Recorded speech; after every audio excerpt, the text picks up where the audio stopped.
In the following video, we're going to show you how to install the Enmotus Fuse Drive server software onto a Microsoft Windows 2K12 standard server via its graphical desktop. If you're installing to any other configurations such as the server core or Hyper-V standalone, look out for one of our other quick install video guides. The Fuse Drive software is compatible with Windows 2K8, R2, and all versions of Windows 2K12 and 2K16 and utilizes the same installer and setup process here. So for the first step, we're going to locate our download folder where we put our software. This could be on a USB key or it can be on a remote drive. Copy it across to your local machine and then simply double click on the installer. I'll close this window so we can make it a little clearer. Simply follow the instructions, accept the license terms, and then go to accept the default locations, and you'll see a number of components that can be installed here. We're going to install the default configuration. So now we're installing our software onto the server, and in this case, because we've installed some of the UI components, there will be an installation request, a reboot request at the end of this.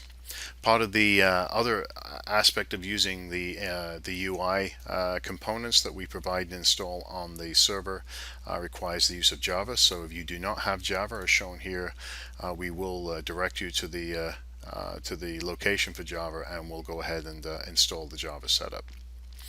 So as we go forward with that, you'll see that we are going to put Java on the system.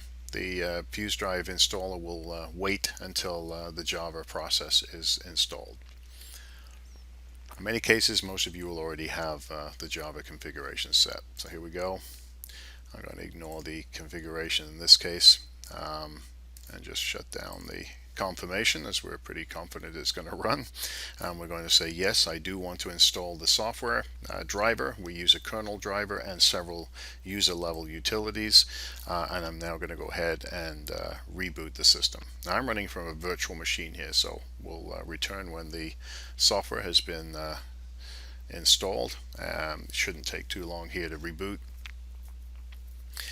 and you'll see once we're back in here,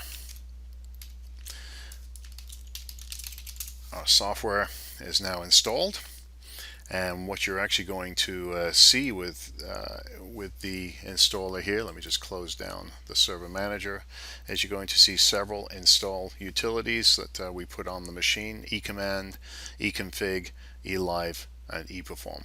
So that completes the install process, and you're now ready to go ahead and create a Fuse Drive.